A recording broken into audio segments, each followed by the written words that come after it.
Good morning students. आज मैं आप लोगों को बीकॉम सेम थ्री का जो फाइनेंशियल अकाउंट है उसमें चैप्टर नंबर 2 जो है वैल्यूएशन ऑफ गुडविल्स એટલે કે શેરનું મૂલ્યાંકન वो मैं आज आपको करवाने वाली हूँ। उससे पहले ये फॉर्मूला से जो आपको लर्न करना होगा उसमें methods of valuation of shares એટલે કે શેરના મૂલ્યાંકન માટેની પદ્ધતિઓ ये मेथड्स है, यहाँ पे 3 दी गई है। उसमें फर्स्ट है नेट असेट्स वैल्यूएशन मेथड એટલે કે ચોખ્ખી મિલકતોના ધોરણે થતું મૂલ્યાંકન।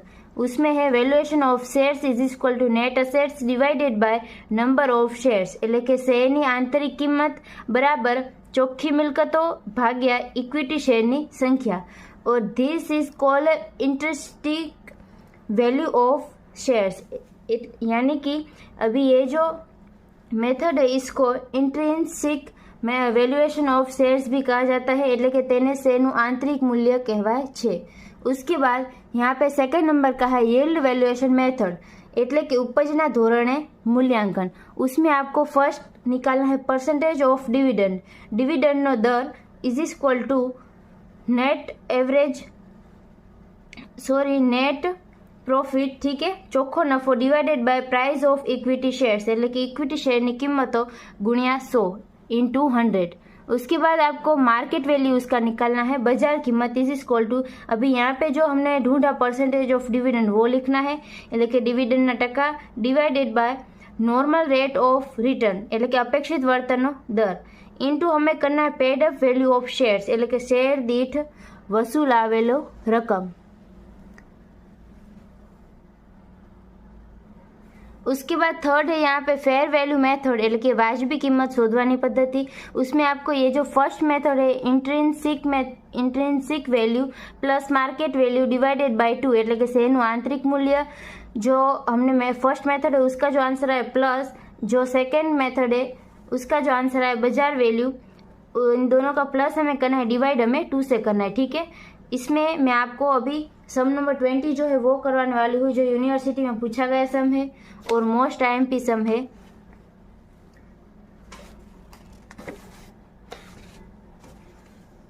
इसमें यहाँ पे ऐसा दिया गया है कि the following is the balance sheet of Bhabhutiya limited as on 31 March 2012, ठीक है। यहाँ पे लाइबिलिटीज है, यहाँ पे असेट्स है और एडिशनल इन्फॉर्मेशन दी गई। फर्स्ट है उसमें market price of land and building is 25% high and then of stock is 20% high, ठीक है। उसके बाद सेकंड है market price of plant and machinery is 28 lakh એટલે કે અહીં તારીખ 31 માર્ચ 2012 રોજ ભંભોટિયા કંપની લિમિટેડનું પાકું સરવૈયું આપેલું છે। એમાં વધારાની માહિતીઓ છે। એમાં પહેલું છે જમીન અને મકાનની કિંમત 25% અને સ્ટોકની કિંમત 20%માં વધારો કરવો। અને બીજું છે प्लांट અને मशीनरी बाजार कीमत 28 लाख છે। उसके बाद यहाँ पे थर्ड नंबर का है the companies average annual profit before deduction tax at 50% is ₹32 lakh, ठीक है। अभी यहाँ पे जो एवरेज एनुअल प्रॉफिट है वो यहाँ पे दिया ही हुआ है, हमें काउंट नहीं करना है। कंपनीનો સરેરાશ વાર્ષિક નફો 50% લેખે કરવેરા પહેલાનો 32 લાખ છે। उसके बाद यहाँ पे फोर्थ नंबर का है the expected rate of return on capital employed is in this type of business is considered to be 15%, એટલે કે આ કંપનીના ધંધામાં રોકાયેલી મૂડી પર વળતરનો દર 15% છે। उसके बाद फिफ्थ नंबर का है यहाँ पे the value of goodwill of the company has been ascribed at 2 years purchase of super profit, यानी कि सुपर प्रॉफिट का हमें 2 years यहाँ पे लेना है। કંપનીની પાઘડીની કિંમત અને તેના અધિક નફાની 2 વર્ષની ખરીદીના આધારે ગણવાની છે પાઘડી ગુડવિલ।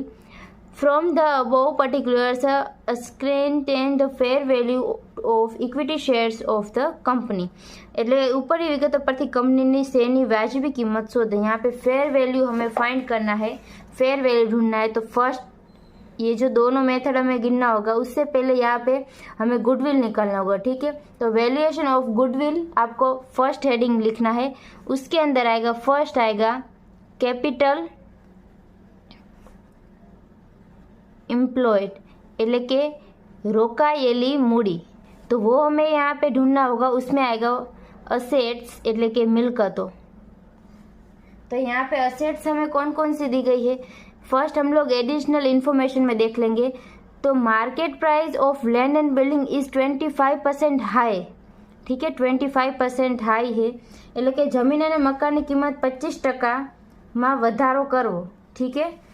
तो अभी यहाँ पे हमें आंसर में ये जो बैलेंस शीट है उसमें 20 लाख दिया गया है, तो 20 लाख यहाँ पे लिखना है और प्लस हमें 25% करना है। तो आंसर क्या आया हमारा 25 लाख। तो यहाँ पे फर्स्ट हम लोग लिख देंगे लैंड एंड बिल्डिंग એટલે કે जमीन અને मकान वो है 25 लाख, ठीक है। उसके बाद सेकेंड यहाँ पे दिया गया है स्टॉक इज 20% हाई, यानी कि यहाँ पे स्टॉक की वैल्यू 10 लाख दी गई है, इसका 20% हाई लेना है हमें। तो स्टॉक का क्या आएगा अमाउंट, वो आएगा 12 लाख, ठीक है। उसके बाद थर्ड नंबर का है, यहाँ पे फिर एवरेज प्रॉफिट दे दिया है। तो अभी असेट्स में जो भी यहाँ पे ये जो बैलेंस शीट में जितने भी असेट्स है वो हम लोग लिख देंगे। प्लांट और मशीनरी वो बाकी है यहाँ पे, और यहाँ पे डेप्रिसिएशन नहीं दिया गया है, ठीक है। तो यहाँ पे हमारी लैंड एंड बिल्डिंग आ गई। उसके बाद प्लांट्स एंड मशीनरी वो है यहाँ पे 30 लाख। उसके बाद यहाँ पे फर्नीचर है 2 लाख। उसके बाद यहाँ पे स्टॉक तो हमने ले लिया है, बेड डेट से यहाँ पे डेटर से वो है 8 लाख, ठीक है। उसके बाद है बिल्स रिसीवेबल वो है 5 लाख। उसके बाद यहाँ पे कैश एंड बैंक है, कैश बैंक रोकड़ बैंक वो है 4 लाख। डेटर्स એટલે કે દેવાદારો અને બિલ્સ રિસીવેબલ એટલે કે લેણી હુંડી। उसके बाद यहाँ पे लास्ट है प्रीलिमिनरी एक्सपेंसेस એટલે કે प्राथमिक खर्चा, वो हमें यहाँ पे नहीं लेना है। तो इन सभी का हम लोग टोटल करेंगे 25 lakh plus 12 lakh plus 30 lakh plus 2 lakh plus 8 lakh plus 5 lakh plus 4 lakh. तो यहाँ पे हमारा आंसर आया 86 लाख, ठीक है। ये तो हमारी टोटल असेट्स हुई। उसके बाद हमें माइनस करना है लायबिलिटीज, ठीक है। अभी यहाँ पे लायबिलिटीज हमें कौन कौन सी लेनी है, तो यहाँ पे इक्विटी शेयर है वो हमें नहीं लेना है, प्रेफरेंस शेयर है वो हमें लेना है 10% प्रेफरेंस शेयर, ठीक है। वो यहाँ पे कितना है 10 लाख का। उसके बाद यहाँ पे लेना है जनरल रिजर्व जो है वो यहाँ पे हम लोग नहीं लेंगे। प्रॉफिट एंड लॉस अकाउंट है वो भी यहाँ पे नहीं आएगा। 50% डिबेंचर तो वो है 5 लाख का, ठीक है। और क्रेडिटर्स એટલે કે लेनदारों, तो वो है यहाँ पे 7 लाख। उसके बाद है बिल्स पेएबल એટલે કે देवी हुंडी, वो है यहाँ पे 2 लाख।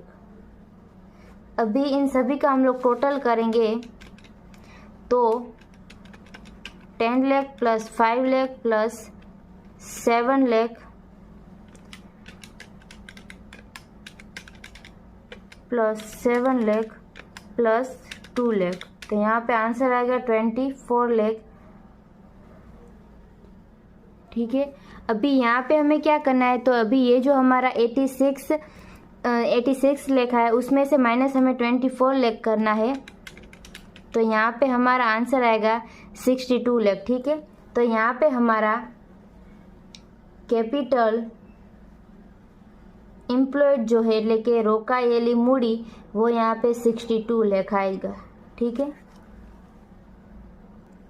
उसके बाद सेकंड नंबर का हमें ढूंढना है एक्सपेक्टेड प्रॉफिट, ठीक है। तो अभी ये हमें कैसे मिलेगा, तो ये जो एक्सपेक्टेड हमारा रेट ऑफ यहाँ पे हमें जो कैपिटल एम्प्लॉयड मिला, कैपिटल एम्प्लॉयड वो है 62 लाख, ठीक है। उसका हमें इनटू रेट ऑफ रिटर्न करना है। जो एक्सपेक्टेड रेट ऑफ रिटर्न है वो यहाँ पे कितना है, तो वो है 15%, ठीक है। ઇન્ટુ 50% હમે કરना है, એટલે કે અપેક્ષિત નફો શોધવા, બીજો નંબરનું છે અપેક્ષિત નફો શોધવાનું, उसमें અમે એટલે કે રોકાયેલી મૂડી ગુણ્યા જે અપેક્ષિત વળતરનો દર છે તે કરવાનો। तो 62 लाख इंटू 15%, तो हमारे यहाँ पे आंसर आएगा 9,30,000, ठीक है। उसके बाद हमें यहाँ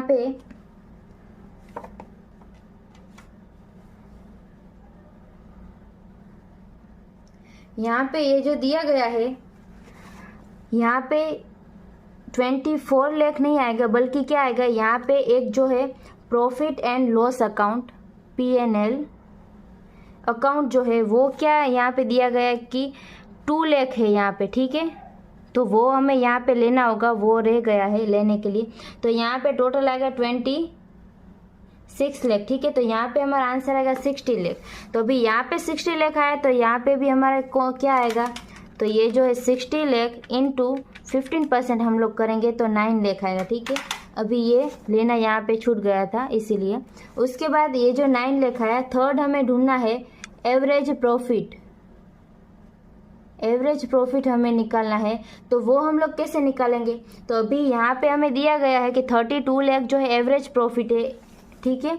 अभी ये जो 32 लाख हमें लिखा, उसके बाद हमें माइनस यहाँ पे करना होगा नॉन ट्रेडिंग इन्वेस्टमेंट। तो वो यहाँ पे कुछ भी नहीं है नॉन ट्रेडिंग इन्वेस्टमेंट में, એટલે કે બિન ધંધાકીય રોકાણોમાં जो भी इंटरेस्ट होता है उसका वो हमें लेना होता है। तो वो यहाँ पे कुछ भी नहीं है, तो यहाँ पे नील आ जाएगा। उसके बाद 32 लाख हम लोग वैसे का वैसा ही लिख देंगे। उसके बाद हमें क्या करना है, तो माइनस हमें प्रेफरन्स शेयर का जो डिविडेंड है, प्रेफरन्स शेयर जो डिविडेंड है ते ये माइनस करવું પડશે। तो वो यहाँ पे कितना है, तो प्रेफरन्स शेयर यहाँ पे 10% दिया गया है। तो 10 लाख का 10% कितना होता है, तो 1 लाख होता है, ठीक है। तो वो यहाँ पे कितना आएगा आंसर 31 लाख। एक मिनट, ये प्रेफरेंस शेयर का डिविडेंड हम लोग कब लेंगे, ये जो हमारा आंसर है उसमें हमें -50% टैक्स करना होगा। तो -50% टैक्स हम लोग करेंगे, तो यहाँ पे आंसर आएगा 16 लाख, ठीक है। तो उसके बाद हमें 1 लाख ये जो प्रेफरेंस शेयर का डिविडेंड है वो माइनस करना होगा। तो यहाँ पे हमारा आंसर आएगा 15 लाख। ये क्या होगा, तो ये हमारा एवरेज प्रॉफिट होगा, ठीक है। એટલે કે સરેરાશ નફો આપણે શોધવો જોઈશે। તો એમાં અહીંયા આપેલું છે 32 લાખ, તો માઇનસ આપણે બિન ધંધાકીય રોકાણોનું વ્યાજ કરશું, તો તે અહીંયા આપેલું જ નથી। તો 32 લાખ પછી માઇનસ કરશું 50% ટેક્સ। તો 50% ટેક્સ જ્યારે બાદ કરશું ત્યારે 16 લાખ જવાબ આવશે। તેના પછી માઇનસ પ્રેફરન્સ શેરનું જે ડિવિડન્ડ છે તે કરવાનું છે। તો અહીંયા આપણો 15 લાખ एवरेज प्रॉफिट એટલે કે સરેરાશ નફો મળશે। उसके बाद 4th नंबर का हमें ढूंढना है सुपर प्रॉफिट। सुपर प्रॉफिट उसका फॉर्मूला है, ये जो एवरेज प्रॉफिट आया, एवरेज प्रॉफिट माइनस हमें करना एक्सपेक्टेड प्रॉफिट। तो यहाँ पे 15 लाख हमारा एवरेज प्रॉफिट आया था, उसमें से माइनस हमें करना एक्सपेक्टेड प्रॉफिट, तो वो तो हमारा 9 लाख आया था, ठीक है। तो अभी बचा कितना, तो यहाँ पे 6 लाख हमारा सुपर प्रॉफिट हमें मिला, ठीक है। उसके बाद हमें क्या करना है, 5th नंबर का है हमारा गुडविल निकालना। तो गुडविल इज इक्वल टू ये जो हमारा सुपर प्रॉफिट आया, सुपर प्रॉफिट એટલે કે अधिक नफो बराबर जे સરેરાશ નફો माइनस अपेक्षित नफो। तो 15 लाख माइनस 9 लाख, तो 6 लाख अधिक नफो આપણને મળે। तो अधिक नफो गुणिया यहाँ पे कितना इंटू हमें कितना करना होगा, तो goodwill of company has been ascertained at 2 years, ठीक है। 2 ईयर्स यहाँ पे दिया गया है, तो यानी कि 6 लाख जो है उसका इंटू 2 करेंगे, तो यहाँ पे 12 लाख हमारा क्या आएगा, तो वो हमें मिलेगा गुडविल, ठीक है। उसके बाद ये जो गुडविल हमें मिल गया, उसके बाद हमें क्या करना है, अभी हमें तो ऐसा पूछा गया है कि हमें फेयर वैल्यू निकालना है। तो उसके लिए फर्स्ट हमें क्या करना होगा, तो यहाँ पे हमें फर्स्ट इंट्रिंसिक वैल्यू निकालना होगा, ठीक है। उसका फॉर्मूला है ये जो नेट असेट्स हमारा आया उसको डिवाइड हमें करना है नंबर ऑफ शेयर्स। એટલે કે ચોખ્ખી मिलकतों छेदમાં शेयरनी संख्या, इक्विटी शेयरनी संख्या। तो यहाँ पे अभी ये जो नेट असेट्स हमारा आया, ठीक है, यहाँ पे 60 लाख आया था हमारा।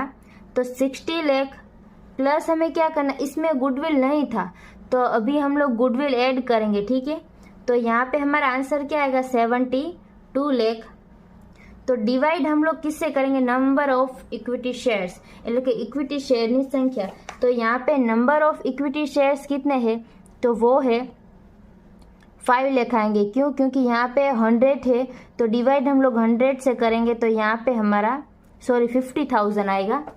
तो 50,000 करेंगे तो यहाँ पे हमें क्या मिलेगा, तो इंट्रिंसिक वैल्यू मिलेगा, ठीक है, એટલે કે શેરનું આંતરિક મૂલ્ય।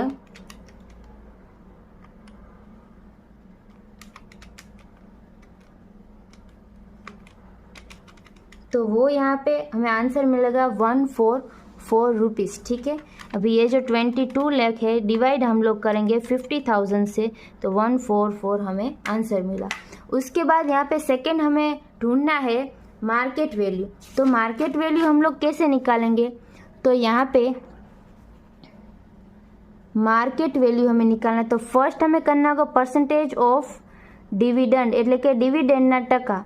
तो वो हमें कैसे निकालना होगा, तो यहाँ पे जो एवरेज प्रॉफिट हमें मिला इनटू हमें 100 करना है, डिवाइड हमें करना है यहाँ पे जो भी प्राइस होगा अमाउंट ऑफ शेयर्स, ठीक है। तो अभी यहाँ पे हमें एवरेज प्रॉफिट कितना मिला था, तो यहाँ पे एवरेज प्रॉफिट हमें 15 लाख मिला था, ठीक है। तो अभी ये जो 15 लाख है उसके बाद हमें क्या करना है, यहाँ पे 15 lakh into 100 divided by 50 lakh, ठीक है।